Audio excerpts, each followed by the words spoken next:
Hi, this is Teacher Fikri, and today I'm going to present to you about position in space. So, in this topic, I have about eight things that I want to discuss first. But before that, the moment you hear position in space, don't be afraid that it's not about anything that hard to understand. It's most likely about body awareness. How can a child understand directions or body position when we ask, okay, for example, if your kid's name is Kamaru. Alright, Kamaru. Are you standing on the left of the table or the right of the table? So when they are standing, they need to figure out when they need to compare the some body to the object. Oh, alright, I'm standing left of the table. So that's the one thing. So in this section, I will discuss about introduction, influence of body position on gravitational coding, influence of body position on extrapersonal space perception. Number four is personal space perception, and then influence of body position on bodily self-consciousness, body position, vestibular signals, and the sense of embodiment, vestibular signals and perspective taking, and lastly, conclusion. Let's start with introduction. So, position in space, standing, sitting, or in supine position, or in other words, burying, with your back touches the ground. So, in supine position influences how we perceive personal and extra-personal space. So, basically, to say that the way we position ourselves affect our visual perception, how we perceive worlds. So lines are perceived differently depending on observer's position, such as sitting upright or lying. So for some person who view from lying position, lines looks shorter. When you're sitting upright, you see that the line's longer. So that's how we see position in space. Next is influence of body position on gravitational coding.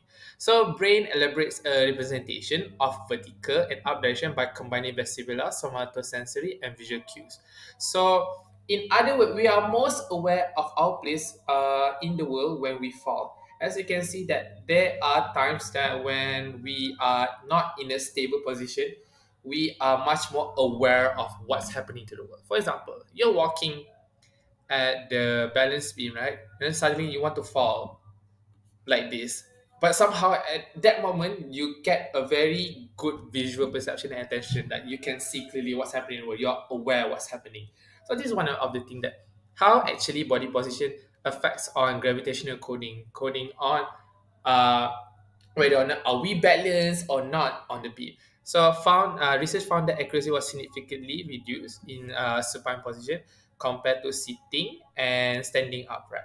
So as you can see that when we are lying down, it significantly reduce in terms of how we perceive things in the world. Next is influence of body position on extrapersonal perception. In other words, how body position affects on the outside, the surrounding part here. So beneficial supine position helps to explore of extrapersonal space using eye movement, for instance. So in other words, even though lying in supine significantly reduce the visual perception, but at the same time, it helps us to explore other parts that we cannot see. For example, on the left part, like we have to use the eye movement to the left to see what's happening down here in comparison to the sitting and standing upright. The condition of reduced gravitational as is superposition may reduce left-sided extrapersonal neglect. As you can see that, imagine a patient with a right brain damage, right? With right brain damage, it kind of neglect the left parts of their eye. So while doing this, so it helps them to use more of the left part in comparison to the right part.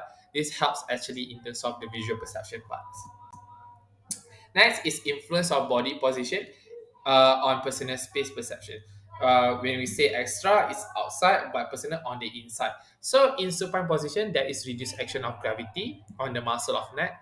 As you can see that when we're lying down, the gravity doesn't push us here, but it's pushed back. So how does this affects our daily life? Okay, for example, when you lying in a superposition, right? It kinda helps you to view things differently in comparison to the when you're standing up. As gravity pulls you apart, it helps to open wider. But when it comes to lying in supine, it's a bit different. So accuracy of egocentric coding strongly differ in brain damage patient tested in supine position. And right brain damage patient may not detect tactile stimuli. So as you can see that most people with right brain damage patient may not detect touches around left contralateral hand, but they can feel it on the right hand. So this is one of the things that body position on personal space perception, how they internally perceive things that they receive the input from. Next is influence of body position on bodily self-consciousness. As you can see that this topic is quite big, but to make it fair, body position towards how we consciously perceive around and inside us. Body position influence conscious experience regarding of the body, and the embodiment and first person perspective are based on multisensory integration. In other words, when all of our sensory integrated together, it helps us to become one with our consciousness and at the same time body position.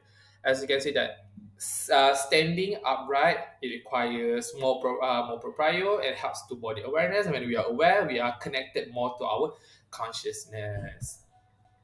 And then next is body position, vestibular signals, and the sense of embodiment.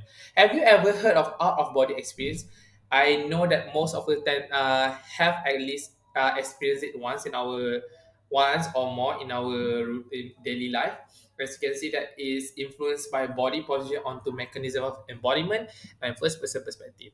As I said before, when you are not becoming one with your consciousness due to multisensory integration fail to be integrated, you may experience out of body experience, such as when you are sitting down, you felt like your consciousness is outside instead of here, outside looking towards you. This is the example of the thing about the importance of vestibular, our sensory, in order for us to reduce that out of body experience. Next is vestibular signals and perspective taking. Right, can you imagine yourself rotating the body without even doing it? Egocentric mental transformation strategy.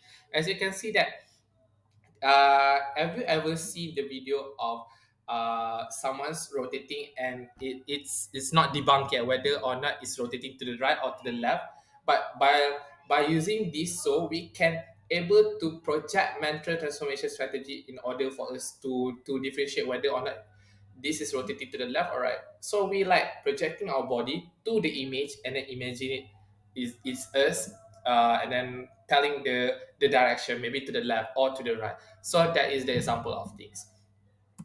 So in conclusion, when it comes to position in space, it must come from a place of a better body awareness. So usually, what is body awareness? They are aware of their surroundings, right? They are being conscious. In order for them being conscious, the most basic thing is about sensory integration. If they are able to integrate vestibular, proprioceptive, tactile, and other sensory, they are able to become aware of what's happening in our surrounding, which is important for parents to look whether or not our kids are bodily aware. So it helps them if they are not body aware, and we can detect it at earlier stage, we can help them to improve better sensory receptors, for example. So that's all from me. Thank you.